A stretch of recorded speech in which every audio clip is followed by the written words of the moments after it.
A single bullet. A single blade. And the entire course of history bends. We are counting down 12 real assassinations, each one a moment where one life ended and an entire nation's future changed forever.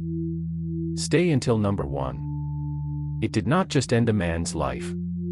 It ended a republic.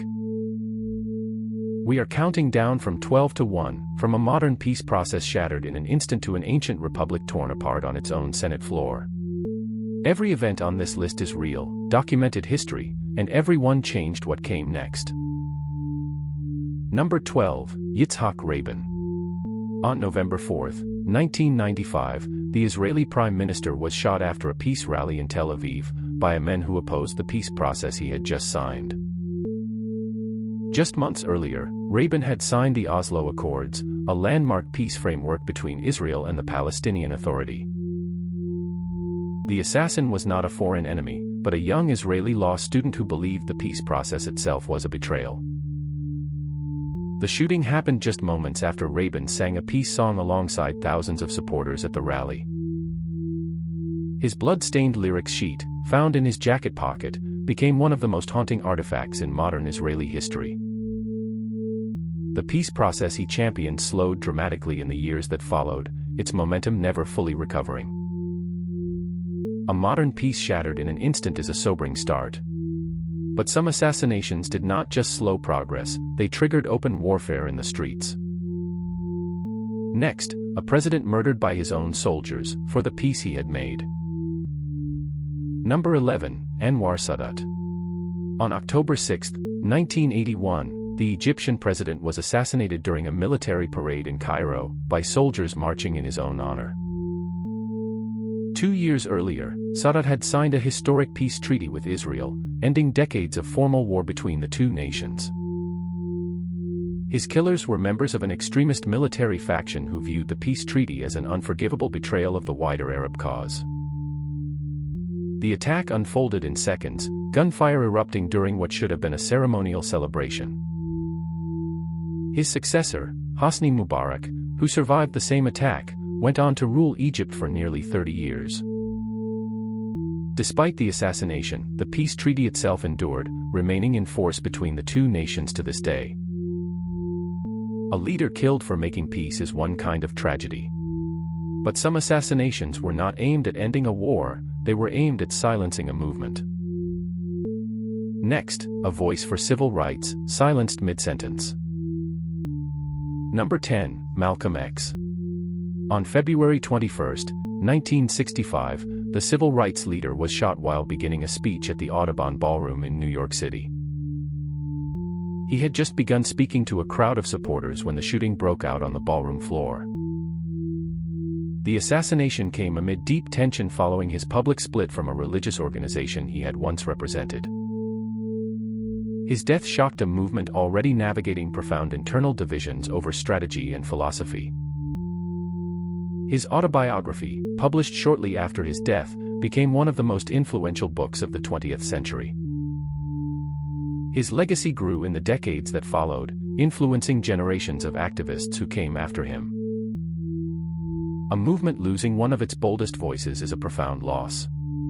But some assassinations struck not a movement, but the leader of an entire nation, by her own guards. Next, a prime minister killed by the very guards sworn to protect her. Number 9, Indira Gandhi. On October 31, 1984, India's prime minister was assassinated by 2 of her own bodyguards, in retaliation for a military operation months earlier. Months before, she had ordered a military operation against militants holed up inside a major religious site, a decision that deeply angered many within the Sikh community. The attack occurred within the walls of her own official residence, carried out by members of her personal security detail.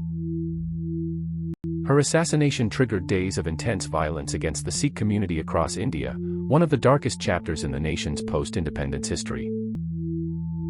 Her son, Rajiv Gandhi, was sworn in as prime minister within hours of her death. The events of that year left a lasting mark on India's political and religious landscape for decades afterward. A leader killed by her own guards reveals how fragile power can be. But some assassinations were not carried out in secret, they happened in full public view, on a hotel balcony. Next, a civil rights leader gunned down in the open, sparking uprisings across an entire nation. Number 8, Martin Luther King Jr. On April 4, 1968, the civil rights leader was shot on the balcony of the Lorraine Motel in Memphis, Tennessee. He was in Memphis supporting striking sanitation workers, part of his broader campaign for economic justice. The shot came from a rooming house across the street, ending the life of the movement's most prominent voice within moments. His assassination sparked uprisings and unrest in more than 100 cities across the United States within days. Just 1 week later, Congress passed the Fair Housing Act, a major piece of civil rights legislation that had stalled for years. His famous final speech, delivered the night before, spoke of having seen the mountaintop, words that took on haunting new meaning after his death. A movement's leader silenced sparked immediate legislative change. But one assassination decades earlier ended a presidency during a time of celebration, at a public exposition. Next, a president shot at a public fair, ushering in the youngest president in the nation's history. If a single assassination reshaping one nation already feels heavy, wait. The next ones did not just change a government. They triggered wars that pulled in the entire world. Number 7, William McKinley. On September 6, 1901, the United States president was shot while greeting the public at the Pan American Exposition in Buffalo, New York. He was shaking hands with a long line of well-wishers when the shots were fired at close range. His assassin was a self-declared anarchist, part of a wave of political violence sweeping several nations at the turn of the century. He survived the initial shooting but died 8 days later from infection, as medical technology of the era could not fully address his wounds. His death elevated Vice President Theodore Roosevelt to the presidency at just 42 years old, the youngest president in American history at the time. Roosevelt's presidency ushered in the progressive era, reshaping American regulation, conservation, and foreign policy for decades. This assassination reshaped a nation's direction for a generation. But one assassination decades earlier stopped a wave of reform in its tracks entirely.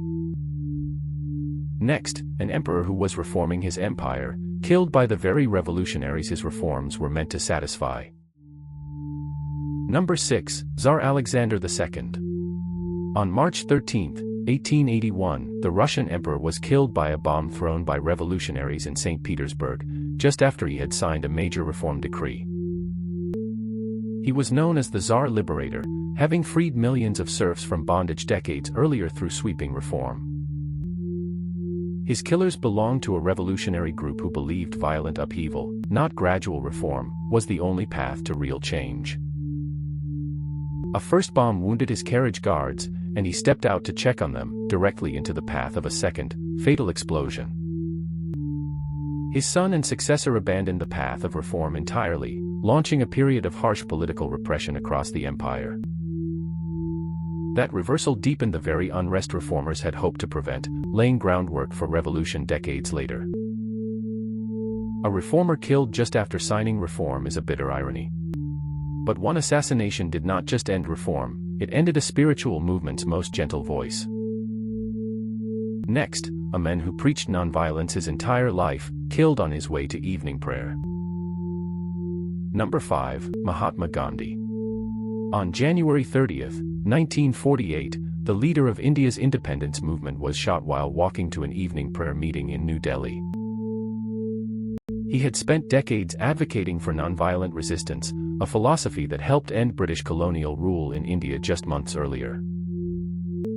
His killer was a Hindu nationalist who opposed Gandhi's efforts toward reconciliation between Hindu and Muslim communities during the violent partition of India. He was shot at point-blank range while greeting the crowd gathered for prayer, dying within minutes. His death sent a wave of grief and unity across a nation still reeling from the trauma of partition violence. His principles of nonviolent resistance went on to directly inspire civil rights movements across the world in the decades that followed. A voice for peace silenced still changed the world through its influence. But one assassination did not just end a life, it plunged an entire generation into grief and conspiracy. Next, a president shot in broad daylight, a moment the whole world watched unfold. Number 4. Abraham Lincoln. On April 14, 1865, just 5 days after the Civil War's end, the president was shot while watching a play at Ford's Theater in Washington. The nation was only beginning to celebrate the end of 4 years of brutal civil war when the shot rang out. The assassin was a well-known stage actor and Confederate sympathizer who believed the act would somehow revive the fallen Confederacy's cause. He died the following morning, becoming the first American president ever assassinated in office. His successor, Andrew Johnson, presided over a far more contentious and difficult Reconstruction era than many historians believe Lincoln would have guided. Debates over what Reconstruction could have looked like under Lincoln's leadership continue among historians to this day. A nation's healing was reshaped by this single act. But one assassination decades later would be witnessed by millions in real time, on television. Next, an assassination so public, so sudden, it became the defining trauma of an entire generation. The final 3 are not just tragedies. They are the hinges history itself turned on, moments so significant that historians still measure eras as before and after them. Number 3. John F. Kennedy. On November 22, 1963, the president was shot while riding in an open motorcade through Dallas, Texas, in front of thousands of onlookers. The motorcade was passing through downtown Dallas on a sunny afternoon when shots rang out from a nearby building. An official government investigation concluded a lone gunman fired from the 6th floor of a nearby book depository. Despite the official findings, competing theories about the assassination have persisted for over 60 years, making it one of history's most debated events. Vice President Lyndon Johnson was sworn in aboard Air Force One just hours later, on the same day, mid-flight back to Washington. Johnson went on to sign the Civil Rights Act of 1964, using the national mourning to push through legislation Kennedy had championed. A nation watched this tragedy unfold in real time, a first for a presidential assassination. But one assassination, over a century earlier, did not stop a war, it started one that engulfed the entire globe. Next, a single gunshot in a small European city that dragged the entire world into war. Number 2. Archduke Franz Ferdinand. On June 28, 1914, the heir to the Austro-Hungarian throne was shot alongside his wife in Sarajevo, an act that ignited the First World War. The couple's motorcade took a wrong turn directly past their assailant, an extraordinary stroke of fate that placed them in his path. The gunman belonged to a nationalist group seeking independence for Slavic territories from Austro-Hungarian rule. Austria-Hungary issued an ultimatum to Serbia within weeks, triggering a rapid chain of alliances that pulled nation after nation into war. Within just over a month, the assassination had escalated into a war that would eventually involve more than 30 nations across the globe. By the war's end 4 years later, 4 empires had collapsed entirely, reshaping the map of Europe and the Middle East. A single act plunged the modern world into its first global war. But one assassination, nearly 2,000 years earlier, did not start a war between nations, it ended a republic from within. Number 1 is not just history's most famous assassination. It is the moment a republic died and an empire was born. And number 1, Julius Caesar. On the Ides of March, 44 BC, a group of Roman senators stabbed the republic's most powerful man to death on the floor of the very senate he dominated. More than 60 senators took part in the killing, led by 2 men who had once been counted among Caesar's closest allies. They believed killing him would restore the traditional Roman Republic, ending what they saw as his dangerous accumulation of personal power. Instead of restoring the Republic, the assassination triggered 13 years of brutal civil war across the Roman world. Caesar's adopted heir, Octavian, ultimately emerged victorious, and in 27 BC took the name Augustus, becoming Rome's first emperor. The republic the assassins died trying to save was gone forever, replaced by an empire that would rule for the next 500 years. To this day, the Ides of March remains one of history's starkest lessons. An act meant to preserve power can instead completely destroy it. From a shattered peace accord to the death of the Roman Republic itself, 12 single moments changed everything that came after them. From a modern peace accord to the death of a republic, these 12 moments prove history can turn on a single act. Which turning point struck you the hardest? Subscribe to Turning Point Files, and next time we count down the revolutions that reshaped the modern world.